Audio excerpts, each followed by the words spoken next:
Olá a todos, bem-vindos ao podcast de Fitness e Bem-Estar. O nosso tema de hoje é a importância do médico no incentivo à prática desportiva. Temos connosco a doutora Lia Torres, que é médica de Medicina Geral e Familiar. Olá Lia, bem-vinda Olá, ao Ari. nosso podcast. Gostaria de perguntar, o que é que te levou a ser médica? O que é que fez com que tu fosses médica? O que te motivou a... Antes de mais, bom dia. Bom dia. Obrigada pelo convite.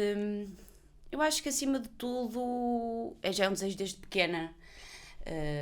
O de ser médica. Sempre quis alguma profissão que tivesse a ver com os outros, relacionada com as outras pessoas, que é a coisa mais prazerosa do mundo e a mais difícil do mundo. Então acho que a medicina era a área onde realmente esse contacto mais próximo com as pessoas existia. E uma coisa muito direta, tu cá, tu lá, é o de um para um. Então eu sempre me imaginei na clínica, como médica mesmo a fazer parte clínica, propriamente nunca tanto a cirúrgica, precisamente por essa questão do comportamento e da interação com o outro e de compreender que é no comportamento que está a saúde ou a doença. Exatamente.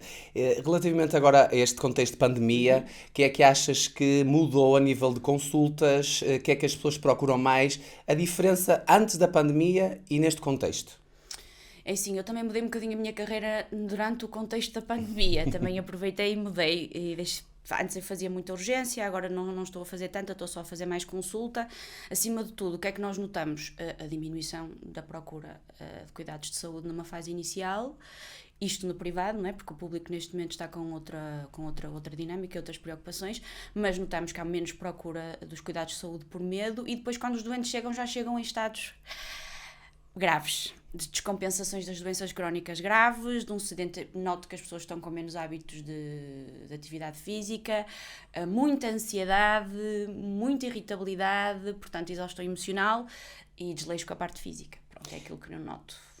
Exatamente. E relativamente a isto que tu falaste também, pegando no que estás a dizer, o sedentarismo aumentou. Já era grande, Sim, como os números eram 20%, tivemos há bocadinho a falar, sim, aumentou um bocadinho mais, se calhar, sim, com este contexto. sim, O que é que achas que levou as pessoas a deixarem de ir ao ginásio? Por outro lado, começaram a fazer mais exercício no exterior, sim. vê-se muitas pessoas a correr, nos parques. Fala-nos um bocadinho sobre isso. O que é que achas que esta dinâmica entre espaços de fitness e de ginásio, Ok. deixaram um bocadinho se calhar de ir ao ginásio, mas por outro lado começaram a fazer no exterior. Eu acho que as pessoas têm que entender acima de tudo a diferença entre a caminhada e a atividade física, que é bastante diferente da prática de uma atividade regular acompanhada por um profissional. A caminhada não vai ter os efeitos estonteantes que as pessoas pretendem a nível de saúde.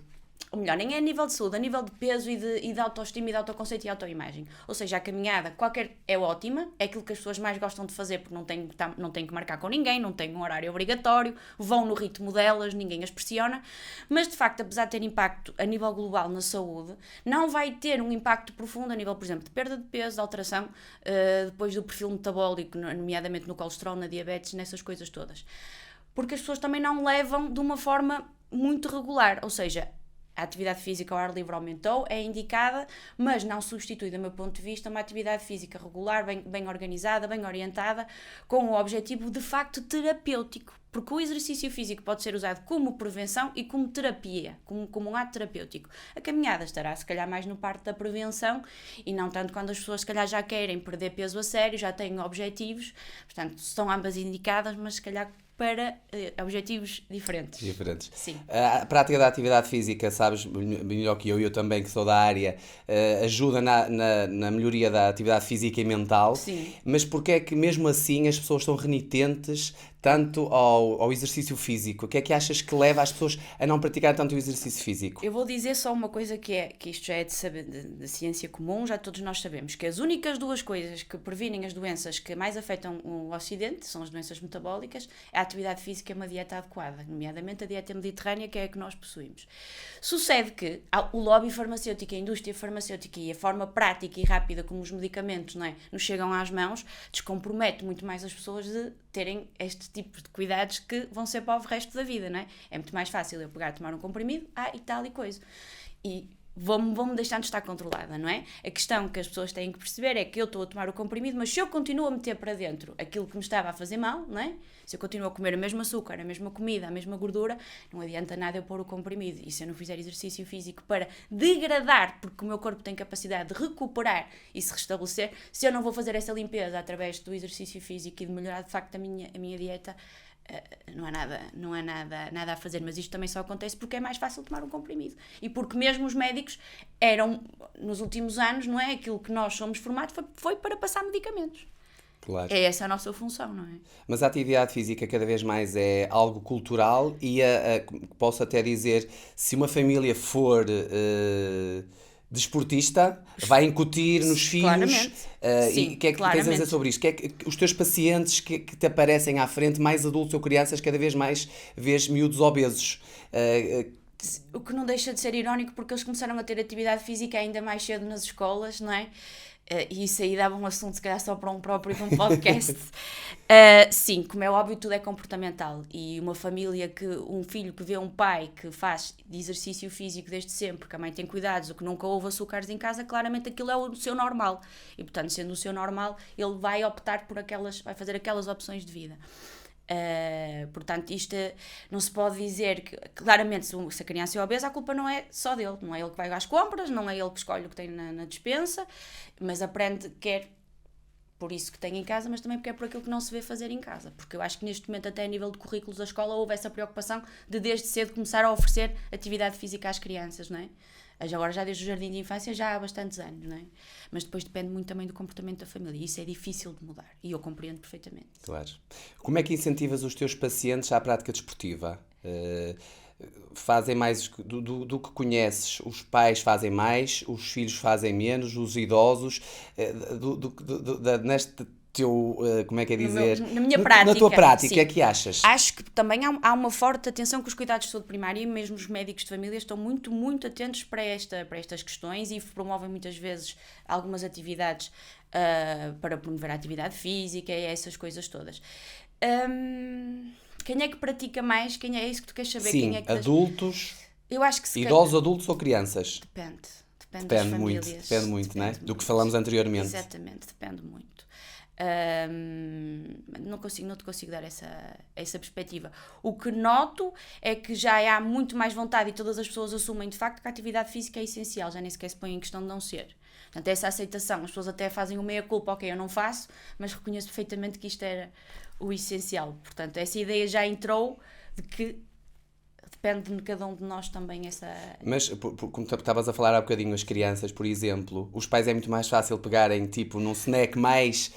que não faz tão bem para levarem para a escola. Sim. Como é que eu sei que isso é um bocado mais nutricionista, mas Sim. o que é que o médico faz O médico de família tem sempre esse papel de fazer a diversificação alimentar logo desde o primeiro ano de vida e de fazer essa orientação para o não açúcar, para uma série de coisas.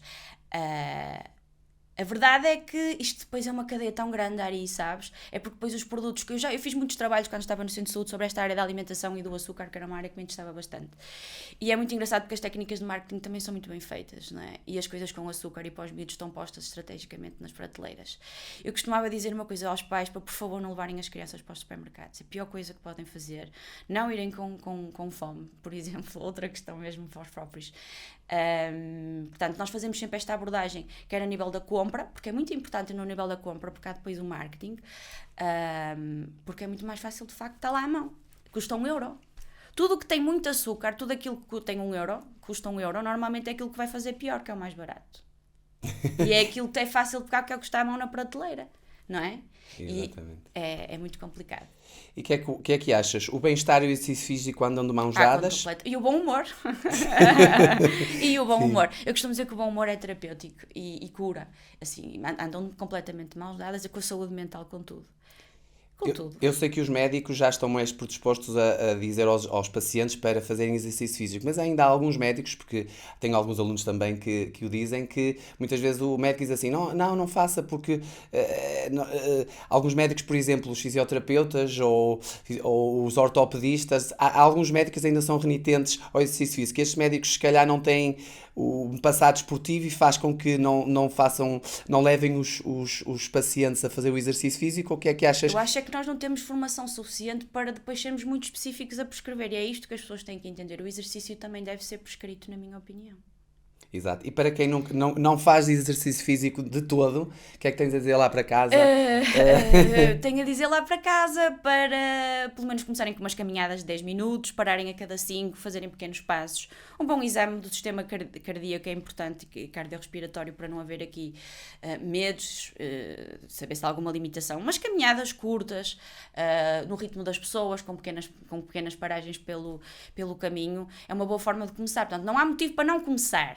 Mas se há objetivos mais específicos, eu aí aconselho de facto a prescrição do exercício. Não sei se concordas comigo. Sim, concordo plenamente. Obrigado por ter estado connosco. Obrigada, agradeço a tua disponibilidade. Até ao próximo podcast do vosso Fitness e Bem-Estar. Até lá!